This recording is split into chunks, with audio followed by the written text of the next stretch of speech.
ডিভোর্সের আগে শ্বশুরবাড়ি জেলখানা মনে হতো, আর ডিভোর্সের পরে বাপের বাড়ি নরক মনে হচ্ছে। এক ডিভোর্সের নারীর বাস্তব জীবনের করুণ কাহিনী। পরিস্থিতি যেমনই হোক, ডিভোর্স কোনোদিন সুখ দিতে পারে না। বিশেষ করে কোনো মেয়ে কখনো সুখী হতে পারে না। জানি না আমি কেন বলছি, হয়তো এই জন্য আমার পরে আর কোনো মেয়ে এমন কোনো ভুল না করুক। হয়তো এই জন্য বলছি যে কোনো ঠুনকো কারণে সংসারগুলো আর না ভেঙে পড়ুক। আমি ১৯ বছর বয়সী একজন নারী। আমাদের বিয়ে হয়েছিল আমার নিজের পছন্দে। সংসারও টিকেছিল ২.৫ বছর। আমাদের একটা ছেলেও আছে, ওর বয়স ১ বছর। আমার স্বামীর স্বভাব চরিত্র সবই ভালো ছিল, শুধু একটু জেদ বেশি ছিল। অবশ্যতা সবসময়ের জন্য দেখাতো না, মাঝে মধ্যে দেখাতো। মানুষ ভাবে ওর বরের জেদের জন্য আজ দুজনের সম্পর্ক এই অবস্থা, কিন্তু আমি জানি আমাদের সমস্যার শুরুটা ওর দিক থেকে হয়নি। সব সংসারে তো টুকটাক কিছু না কিছু সমস্যা থাকে। এরকম আমাদের মধ্যেও মাঝে মাঝে ঝগড়াঝাটি হতো। তো ঝগড়া হলে আমি ব্যাগপত্র গুছিয়ে নিয়ে বাপের বাড়ির দিকে হাঁটা দিতাম সবসময়ের জন্য। বাবার বাড়িতে গিয়ে সবাইকে কেঁদে কেটে সব কিছু বলতাম। তখন আমার বাবার বাড়ি থেকে আমার বরকে ফোন করে একটু কথা শোনাতো। আর আমার ছোট বোনটা তো ইতিমধ্যে ওকে অপমান করতো।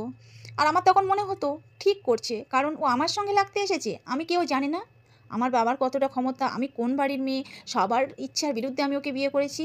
ঠিক আছে, ওকে অপমান যত খুশি করুক, এটাই ভাবতাম। ওর মধ্যে যেন কেমন একটা জেদ কাজ করতো। ওর কাছে আমি ছোট হব, ওর কাছে আমি ভুল স্বীকার করব, কখনোই না। উল্টে বড় গলা করে বলতাম, আমাকে ডিভোর্স দাও, আমি তোমার সঙ্গে সংসার করতে চাই না। তবে ডিভোর্স কোনোদিন আমি মন থেকে চাইনি, ওটা ছিল আমার মুখের কথা, ওকে ভয় দেখানো কথা। ওর কাছে ছোট হওয়ার চেয়ে ডিভোর্স চাওয়াটা আমার কাছে শর্টিং মনে হতো।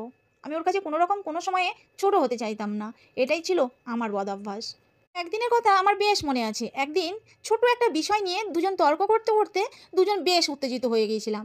রাগে আমার শরীর কাঁপছিল। মুখে যা আসছিল ওকে তাই বলছিলাম। গালাগালি তুই তঙ্কারি কোনোটা বাদ যায়নি সেদিন। যে এসে ও আর ধৈর্য ধরে থাকতে পারেনি, আমার গায়ে হাত তুলে দিল। এর আগে বা পরে কখনো কিন্তু আমার গায়ে হাত তোলেনি, এই প্রথম আমার গায়ে হাত তুললো। ওই একটাই থাপ্পড়, ওটাই যথেষ্ট ছিল। আমি বাপের বাড়ি চলে গেলাম। আর প্রত্যেকবারের মতো ওর দোষটার কথাই বাবা মাকে সবাইকে জানালাম, নিজের দোষগুলোর কথা আর বললাম না। লোকের দোষ দিয়ে কী লাভ?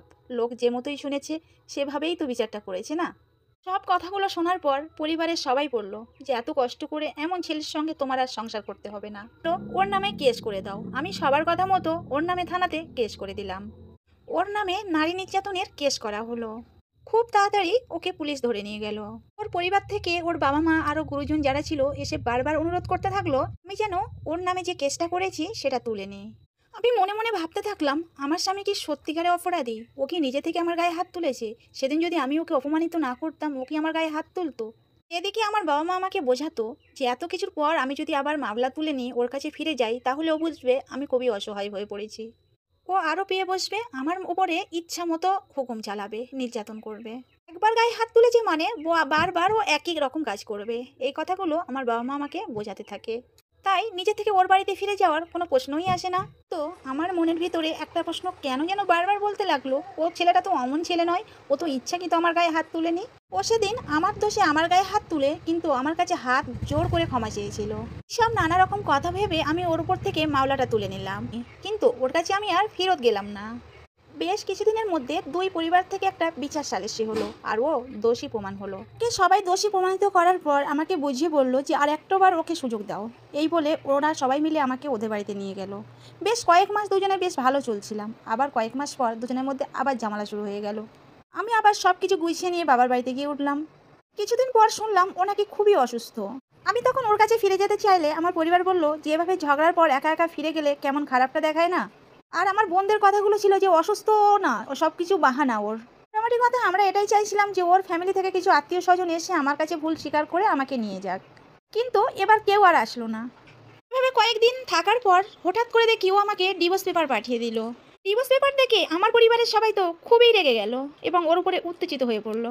আর বলে ওর যে এত বড় সাহস, মেয়েকে এতটা কষ্টে রেখেছে আবার ডিভোর্স পেপার পাঠায়। সবার কথাগুলো আমার কাছে ঠিক মনে হলো। আমি ভাবলাম ওর এত বড় সাহস, ও আমার কাছে ডিভোর্স পেপার পাঠায়। এবার ওর সব ভুলগুলো আমার চোখের উপরে ভাসতে লাগলো। আর আমার মা বাবা আমাকে মনে করিয়ে দিল ও হলো সেই ছেলে যে তোর গায়ে হাত তুলেছিল। সেই প্রতিশোধের আগুনে আমিও জ্বলতে জ্বলতে আমিও ঠিক করলাম এবার ওকে ডিভোর্স দিয়ে ফেলি। কে চায় এমন ফালতু লোকের সংসার করতে? কোর্টে গিয়ে ওকে অপমান করার চেষ্টা করলাম। আমার মাসিক খরচ বাড়িয়ে একটা আকাশ ছোঁয়া দাবি ওর উপরে করলাম। আমি চাইছিলাম ওর যেন দেয়ালে ফিট থেকে যায় আর ও নিজে থেকে আমাকে নিয়ে আবার সংসার করতে চায়। আসলে ডিভোর্স হোক আমি কখনোই চাইনি। আমার জেদও আমাকে খেয়ে নিচ্ছিল। আগ বাড়িয়ে ডিভোর্স তুলে নিতে বলা আমার পক্ষে আর সম্ভব নয়। ওর কাছে ছোট হওয়া আমি মানতেই পারি না, কিন্তু আশ্চর্য ব্যাপার হলো ও আমার আকাশ ছোঁয়া সমস্ত দাবি মেনে নিল। আমাদের ছেলেকেও আমি পেয়ে গেলাম। মানসিক খরচ, সম্পত্তির সব কিছুর বিনিময়ে ও শুধু পেল ডিভোর্স। আমাদের ডিভোর্স হয়েছে এই 3.5 বছর। ও আবার নাকি বিয়ে করেছে, সুখে আছে, বোঝা যায় সেটা। আসলে ওর মতো সত্যিকারে একটা ভালো স্বামীকে নিয়ে মেয়েরা হয়তো সুখেই থাকবে। এখন আমার নিজের কথা ভেবে আফসোস হয়, মানুষের মুখের কথা শরীর থেকেও ধারালো হতে পারে। ও আমাকে একটা থাপ্পড় মেরেছিল ঠিকই, কিন্তু আমার কথার ছলে ওকে ছিন্ন বিচ্ছিন্ন করে ফেলতাম আমি। এটাই ছিল আমার ভীষণ জেদ। হয়তো আমি ওকে শারীরিক নির্যাতন করিনি, কিন্তু ওকে মানসিক নির্যাতন প্রচুর করেছি আমি। এইসব কথাগুলো কখনো আমার মা বাবাকে বলা হয়নি। আর নিজের দোষের কথা কে বা স্বীকার করে মা বাবাকে বলে? আমি ভাবি আমার মা বাবা যদি ওর সঙ্গে সংসার করার একটু ভালো বুদ্ধিটা আমাকে দিত, যখন ওর কাছে আমি ফিরে যাওয়ার কথাটা বলতাম, যদি আমার মা বাবা একটু ওর ভালোর দিকটা বলতো, তাহলে হয়তো আমাদের সংসারটা টিকে যেত। ডিভোর্সের আগে শ্বশুরবাড়িটা জেলখানা মনে হতো, আর ডিভোর্সের পরে এখন বাবার বাড়িটা নরক মনে হয়। যদি আমার ভাই বোন আত্মীয় স্বজন আমাকে একটু বোঝাতো, আজ হয়তো আমার এই দিনটা দেখতে হতো না। যারা আমার ডিভোর্সের পরামর্শ দিয়েছিল তারা তাদের সংসার নিয়ে বেশ সুখে আছে। এখন আমি নিজে মরছি শুধু আমার সেই ছেলেটাকে নিয়ে। তাই বোনদের কাছে সবসময়ের জন্য অনুরোধ করব, স্বামীর কাছে কখনো বড় হয়ে চলতে চাইবে না। স্বামীর পায়ের নিচে স্ত্রীর রেহেস, সেই কথাটুকু মাথায় নিয়ে চলবে। তাহলে কোটি কোটি মেয়েদের সংসার আমার মতো আর ভেঙে যাবে না, সবার সংসার পরিপূর্ণ থাকবে। এই যে এত কথা শোনালাম, এটা আমার কথা নয়, এটা একটা ডিভোর্সি মেয়ের জীবন কাহিনী। গল্পটি তোমাদের কাছে কেমন লাগলো অবশ্যই কমেন্ট করে জানিও। আর হ্যাঁ, লাইক অপশানটা এখনও কিন্তু হোয়াইট হয়ে আছে, ওটাকে গ্রিন করে দিতে ভুলো না। আজকে ভিডিওটি এই পর্যন্ত, পরের ভিডিওতে আবার দেখা হবে।